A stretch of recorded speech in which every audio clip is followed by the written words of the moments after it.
Beyond the newsroom, where untold story is revealed. Talikiddira media, beyond the newsroom, omukutu semakutu, ogukutuusaako ensonga z'Ssemasonga. Nze Deni akuweereza gwe wenna andaba era angoberera mu bitundu by'eggwanga lyattu Uganda eby'enjawulo. Njagala okubeebaza banywanyi mutubeereddewo nnyo. Kakati ne bya musajja mukulu Bebe ono nagudde mu mbi z'abaana b'enkyukakyuka. Ebuvanjuba ne bugwanjuba ewaka wasigalawo ewasinga. Beyond the newsroom gwe mukutu ogukuleetera ekyo ekisinga. Katiranga naffe ng'oyita ku noti 771 44 53 68 ne noti 744 26 41 57 na bino bikulu. Tetulanga bafere, tetulanga basawo ba kinnansi n'abagwa mu koowa eryo. Mwebale kutuwagira. Thank you. Lwaki lwakubeera ku TV emu najolonga principal namutegeeza nti oyo talina kyakola era byonna bino byagamba mbu aleeta Uganda empya talina kye yakoze. Ono nno wano si waakomye wabula atuuse n'okwambalira Barbie. Lwaki era nga ne bannankyukakyuka beebuuza nti oba na lutalo na Bobi Wine wandirukoze ku principal so si mukyala we. Kaakati ebyo nno ne bireetawo embeera nnyingi. Wabula ye Bebe ebigambo byayogedde bingi era njagala mbikuwe obyewulirireko owulire omusajja ono then wano wenkutegeereza tefusivunaanyizibwa ku ntegeerayo kuba wetugenda guno gugenda ba muliro gwennyini. Nze Deni njagala okusaba n'obuwombeefu obw'ekika ekyaggulu twegatteko ng'osubscribinga ku BTN Media. Subscribe then bwomala munywanyi nkusaba video eno gimpera like bw'ojwa like ejja kudduka emisinde mingi etuuke ku buli sekinoomu asobola okubanga agifuna. Ate era bw'oba otwegasseeko nkujukiza nti ku Deni exclusive mwanattu ensonga ate awo wennyini wetuzimalira eziba zitambula mu ggwanga lyattu Uganda kwoteeka ate n'ebyo bye weetaaga okumanya mu ggwanga lyaffe nti bibaayo ebimu nga byewuunyisiza ddala nga weebuuza nti oba ebintu bwe biti bikya existinga. Bano bamama wano wennyini wenjagala tutandikire era tusenvule wuliriza ebigambo bino bya Bebe tweyongereyo. Muto wange oba abantu abasinga bali ku opposition balemeddwe okunoonya ensonga erimu ensa ey'otugamba nti tuleke Museveni tulonde Bo. Balina ensonga zaabwe za kito. For example, bw'obanga okuze ekintu kibaita time is not a problem for me now. How long the president has been in power is not my problem. My problem today leero ekizibu kyange leero si Museveni myaka na ekizibu kyange sente mu nsawo. Ekizibu kyange bwavu. So gwe njagala bwe yogera nange ku kya Museveni yogera nange ngamba nze bwe mba omwavu ogenda kunnyamba otya okukola sente. Otherwise Museveni okuva mu ntebe tagenda kuva mu ntebe ogende wansi w'entebe wabadde atudde ogyeyo sente ozindeetera ekiwaatule oba eruweero oba ekkoboko nti kati kwako ogenda gaggawala. Kati bato bange abo muto wange oyo ne banne nga bwe bali ku nsonga eyo balemeddwa okuttattanya okuvayo ne bakola manifesto ne batubuulira kiki kye bali capable of doing. Uganda since where you come and ask for chance. That is the first thing. This is not about chance.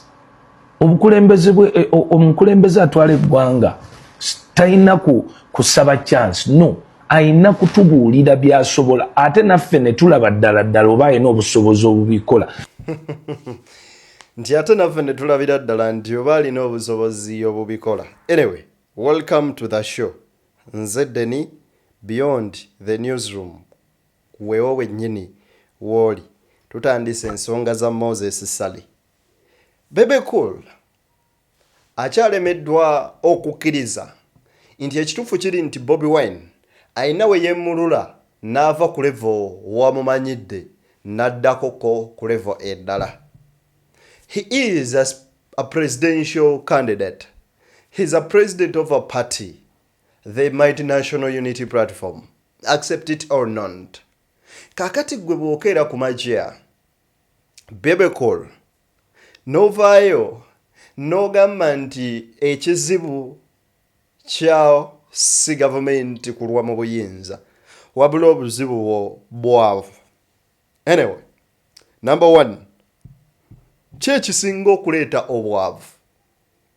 Mu buli mwaka gavumenti etondawo emirimu emeka eri abavubuka? Ye abaffe bwe kiba nti omukozi wa gavumenti awummulira ku myaka 60 egy'obukulu, bameka abavudde ku mirimu egyo abakuze ne wabawo opportunity abaana abalala okujja okweyongera oba okujoininga emirimu egyo? Wabula abantu bano baleeta bafamilies zaabwe oba abantu abali related ku bo ne babaza mu offices. Okategeera akadwako. 2, do we have policies ezifevalinga bannansi okukola n'okubeerawo n'akasente mu nsawo? Ani ateeka emisolo egyekanamye ku bannansi?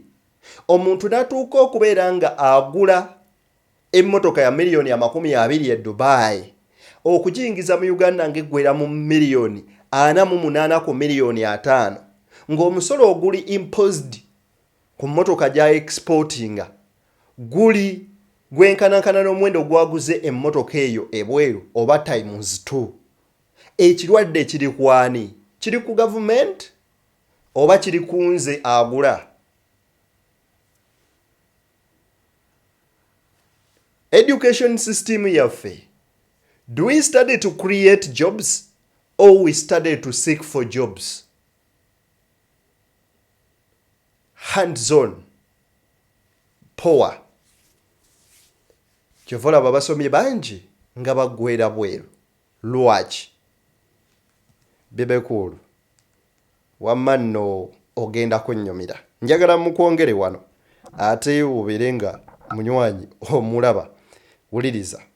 Achala kange kano mugenda kwa mukalaba ku CNN. Kati Barbie okulabika ku CNN kiyamba kityo weru. Kati nze newe nalirowolezezza nti ebbanga lyamaze mu by'obukulembeze asobola okuvaamu ebigambo ebyensa. Kuba wali twatandika tugamba kale tusoga nti yali muto ng'ayingidde ayiteddeyo ekibuli naye paka kati gwakyali ku issue nti Museveni ye problem ya Uganda.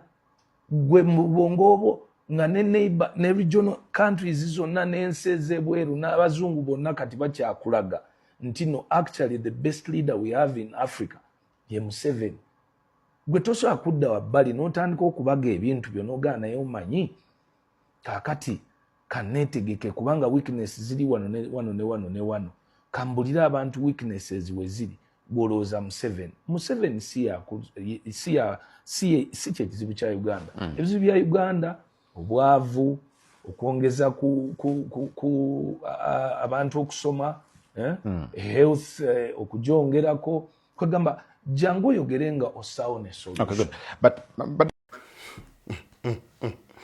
nali simanyi nti akagambo ka Bobi ke yayogera nti mujaveeyo nga mutudde nga mulaba Barbie ku CNN.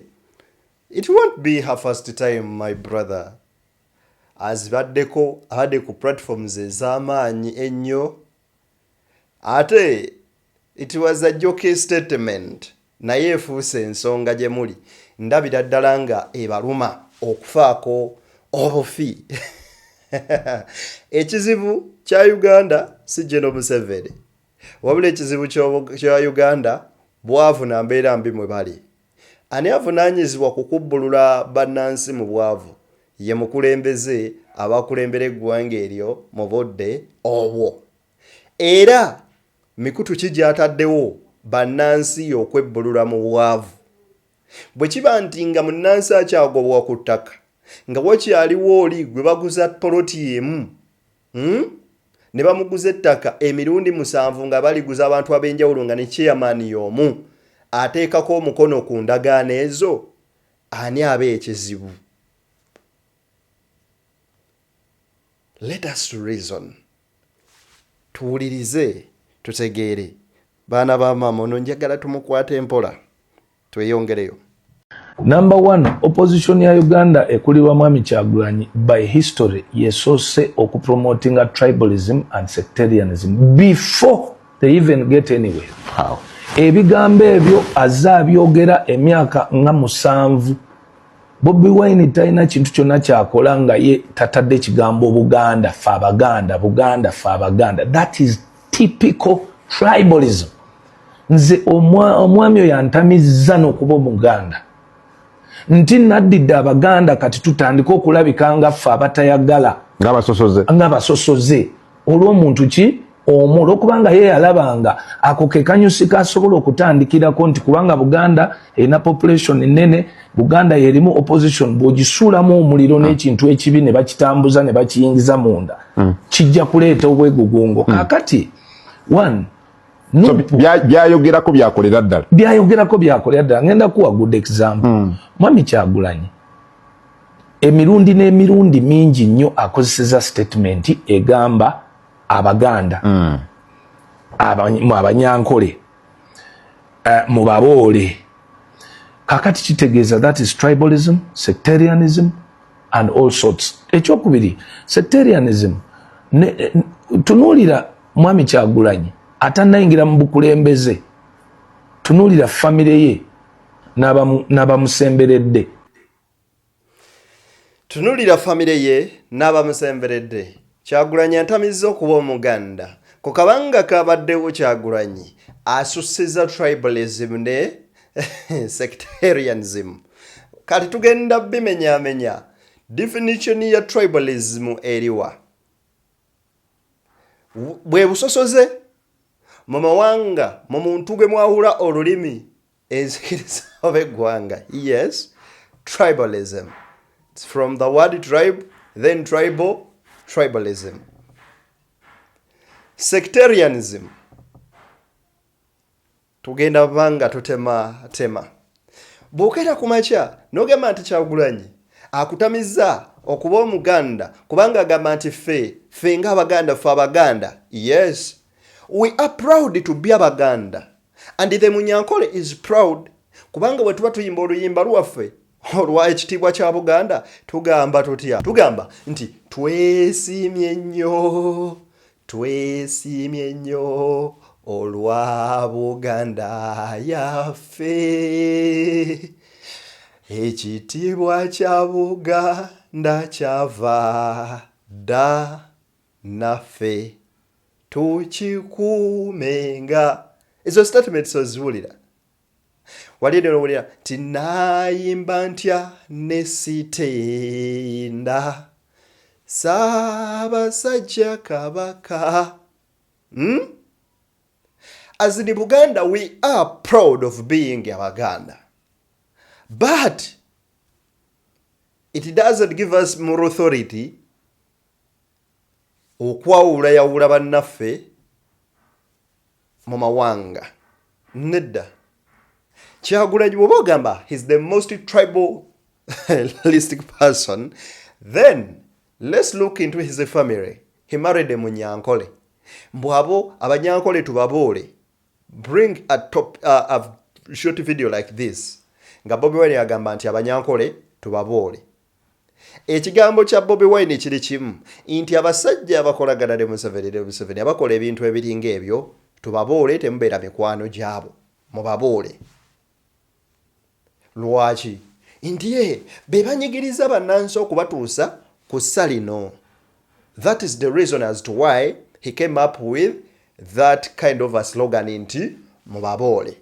But he has never said that muboole Abanyankole. Eko omukyala alina Munyankole. Nobiyanili Munobi. Ono Bukeni Ali. Wuli eri Nobia. Kati gatako Sadani Magiki. Msajja weri mu West Nile. David Lewis Lubongoya Munyolo Munyankole. Benjamin Katana Munyankole. Oyo yakola tribalism. Wale wakubuuza ni mwogezi wa polisi ndiye Gundi. Ani adumira amagye ye Gundi. Ani minister wa education ndiye Gundi. Ne bakubuuza ni Gundi. Do we see the difference? sectarianism, tribalism. Ebintu ebimu sectarianism byesobola okuleeta ebimu ku ebyo kwe kulwanagana. Wabula anyway, kale tutandikire wano. Sectarianism, it can differ to excessive attachment to or identification with a particular religious or political group. Inti ono ng'agamba nti bano ab'ekibiina kyange beebo bebasookerwako era kwabo wetufiira. Era ebimu ku ebyo babanga mu buli kifo gw'osangamu abelongenga ku kibiina ekyo. Bw'osanga kati ba DPC osanga nga ali ku laale y'omuntu omu ng'amukubira campaign. N'osanga nga police batomera omuntu ebimuwagizi w'oli agweri bamukubye pepper spray, reason being ali mu kuwagira noono agamba togendayo kuba alina gwawagira. Kati which party? If Bobi Wine and the regime, both of the two parties, which party practices sectarianism? Kati Bebe yatandise kyatasobola kunnyonnyola bantu. Gwe bwokera ku makyalo ogamba nti oli asosola nnyo mawanga. Let us look into his group. Bwogamba nti oli akozesa nnyo practicing nnyo sectarianism. Let's look at those people abali mu party ye. Tulabe bali batya era n'abenju ye balina bifo ki bwe biti. Then tutunuulireko n'eri ku ludda lw'olimu. Tutunuulire ebifo ebinene bye balimu. Nti first son aliwa CDF, mama ali wano, omuko ali eri. Ate omwogezi wa kino ekitongole ye gundi, omwogezi wa kiri ye gundi, omwogezi weno ye gindi, IGP yono, deputy we. Ogenda okutunuulira nga the true colors eza abantu ba sectarians bebo. So kati gwe Bebe wamma bw'oba otunnyonnyola ki ekituufu kye wabadde oyogerako. The only challenge we have into these people come out on air okubeera nga boogera nga balowooza nti they are talking to ignorance. Yet, not that every Ugandan outside there is an ignorant. Some are educated, bangi basomye, abamu tebabenkana, abamu babasinga, bangi bategeera okusukkulumako awo nno we mulowooleza. Kankwongere Bebe, wuliriza. N'abamusemberedde mu bintu by'obufuzi. Famire ye bachairman Nyanzi bakolanga be bagadde be basalawo be bawa tiketi. Kulembeza mu NUP. Okulembeza yali akulira kunga kati akulira international. Nawulira juzi nga bamunenya nga bamwogerako si bigambo byange era si bigambo bya TV eno naye nabiraba nti akwataganyamu n'okukabasanyamu ku bakyalo okubawa tiketi, abakyalo okubaguza abantu okubaguza allegations. Kakati nentunuulira ebintu bingi nnyo emikwano nojja abakulembeze ab'ensa abali badde bakulembera ebifo ne babireeta mu nkulaakulana nossaawo mikwano gyo olwokubanga obadde nabo okuva mu ghetto n'obaleeta wano naye ng'ensi ogiraba nti oli talina bukulembeze. Okay? Kakati ekyo kimu.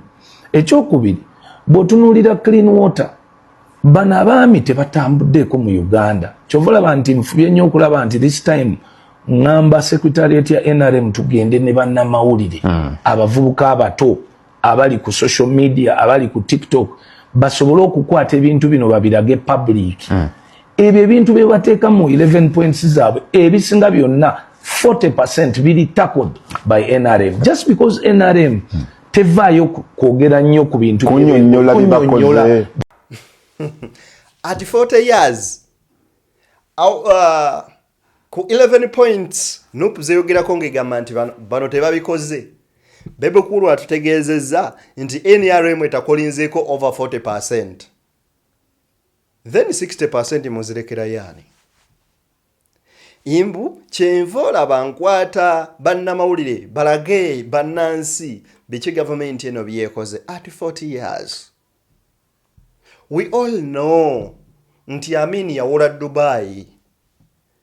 Are we at the same level nabo? Tutunulire ku mawanga amalala. For the past 40 years, waje bavudde na wawe bali. Uganda wosanga ng'ekintu kyemulina wano, locally made, nga bwe muki exporting nga kiba kya lice, ate nga mwe wano abakikozesa kya bay. Take an example. Bw'osanga ku masannyalaze ge tu exporting nga ebweru w'eggwanga ng'e Rwanda, ojja kwesanga nga unity yaffe ya bayiko ebitundu nga 7 ku 100 okusinziira ku bali ze bagigula. Waliwo yaŋŋambye mbu noonyereza akola be South Africa. South Africa producing amasannyalaze bagajja mu coal, tebagajja mu ki? Nga ffe bwe tugakola wano ku dams because tulina ki? Dams ezo. Olina ngamba president ya constructing the dams eziwerako kyovola bamasannyalaze man. Yes, but bannayuganda ba consumers bagafunyemu batya era bagafuniddemu ku beach. Essaawa eno oteekako amasannyalaze g'omutwalo ogenda okuddeeka nga gaweddeko. Waleseko fridge. That's the Uganda. Abaami bano gye boogerako gye bali mu kutunnyonnyola. Bebe Kulu akugamba imboli he's a sectarian kubanga alina abafamile ye ba Nyanzi bakabasanya abakyala ne baba mu kubawa kadi n'ebirala. Okay, it's an allegation, but let's believe it's right. Let's ask ourselves some questions. Lwaki osobola okwesanga nga genocide asalawo nnyo kinene? Isn't that sectarianism? Bw'osanga nga CDF Bebe Kulu anyway, byonna byoyogera bibakuba mmwe bennyini. Kamukwongere wano. I disagree with him. He's not backed for leadership. He's not backed for presidency. Si mufumbe, si mubobeze wa kubukulembeze. Nakabanga akatono ke akabeerawo. Era tekikyukako. Gwe omuntu n'otajja ku arguing out economic or social political development issues when you're talking ku rallies zino zonna. Well, talking rallies, Mami Sali. Wegatte ku Mwami Museveni, one, oswaza abazungu, kubanga era ne bw'otabaswaza bagenda kukuswaza. That's number 1. Number 2, nali mugaye nti ofune mangu amagezi galina osobola okukola ne General MK. Oyige ebintu ebibadde mu nyumba bw'atanagiyingira ebyetaagisa obukulembeze ofuna opportunity okusobola okubeera amanga abakulembeze. Good. What was at some point? You miss it? I think I'm missing that. Nze Bazwema. Omwami ono Sali. Kambuuze ekibuuzo. Obote bwe yali ajjako Muteesa okufuuka omukulembeze, was Obote backed for leadership? Mbwa yali maje ng'akola atya? Yali abaddeko omukulembeze oba kitaawe? Idi Amin dada agoba Obote yali backed. Balule Babina Isa, were they backed for leadership? Oh, General Museveni was a son of a president before becoming a president. That's totally trash. Mwami Sali asana okwetereza kuba guno omulembe omutebi. Seba atugambye mbu kye kimutwaza bannamawulire alage ebirungi clean water NRM byekoze. Lwaki tovunaana Aisa Kyagulanyi mu makuba amabi agalabisa NRM nti talina kyekoze? Era ne tulabanga waliyo n'ebitundu ebitalabanga ku masannyalaze nga n'emmotoka bw'eyitayo bakuba mu ngalo. naye nga nabo bannayuganda obwavu bo bafuweeta butaaba are all Ugandans. So mwami Sali olaba alumwa Barbie kuba ayagala Uganda empya nga abawagizi ba Nuupu nga balaba ku mukyala we Barbie ku CNN nga abazungu bamwogera nti Uganda ina first lady omulungi akalungi ka first lady eyo ye Uganda empya naye kati ate si entegeera ya Kulu Bebe Kulu Uganda empya ye Uganda gyendabamu General MK nga akambuwadde nga tosobola kusuula kipapula ku kkubo nga bannayuganda buli muntu ku Saturday the first 4 hours of Saturday tukeera ne twera enguudo ezituddiridde nga kerereza makanisa ekiro mu residential areas ne discos ne clubs nga zikendedde nga omuntu yenna bus center akwatagana akola mu government n'omala bus center oba n'okwatagana nekikwatako nti waliwo sente za bulankanye nga basobola okukwata gwe ebintu byo n'ebintu bya famire yo ebiri mu mannya g'abaana bo byonna ne babitunda okugezaako okuzza sente eyo ye Uganda empya njiraba mu General MK not Bobi Wine Bobi mulaba mu Uganda empya eya Bobi Wine omuyimbi Malala revenge kusosowaza baganda kulaga nti fe abavubuka eyo ye Uganda empya eyo si ye Uganda gyenjagala kati kano mukansaliremu mukampeera abo ba so-called abalokole abadde batambuza bya allegations byabwe juzi nafunye essimu omwana nga nkubira abadde ava mu bitundu by'ejjinja eyo mu Busoga nga ngamba waliwo abatambula nga bagamba mbo Bobi Wine bw'ajja mu bukulembeze yagambye agenda kujjawo amakanisa g'abalokole yagagobe si kituufu kuba eyo statement sinnagiwulirako era bwe nagiwulira nja gibawa naye njagala okujjukiza nti ne Barbie mukyala mulokole era ne famire gyavaamu y'abalokole ekyo kimanye naye omusajja mukulu Bebe Kulu akugambye ti Uganda empya gyalaba ya NRM nga amakanisa tegakyaleekaanira bantu ndowooza mukawulidde mukeesaliremu aka Bebe mukeetambulize basokorodi balokole bannaive ababadde boogerera Kyagulanyi n'ate waliyo n'abo abali ku mulamwa nga Bob for sure they are neutral ng'ensonga ezinyigiriza bannansi bazoogerako nga bwe ziri. I salute you era mwebale kukola omulimu ogwo nno ogw'ettendo. Ebigambo by'omwami ono byebyo bibadde bingi. Munzikirize mbatere wano tusinkane kubanga ye tumaze obitematemamu interview yonna yawedde busa temulimu makulu yadde n'akamu n'akeddagala sivunaanyizibwa ku ntegeerayo yadde omulundi ogumu bwe guti oba onfunye oti oba otya sivunaanyizibwa ku ntegeerayo tusinkane nga guludde nakkiriza mweraba.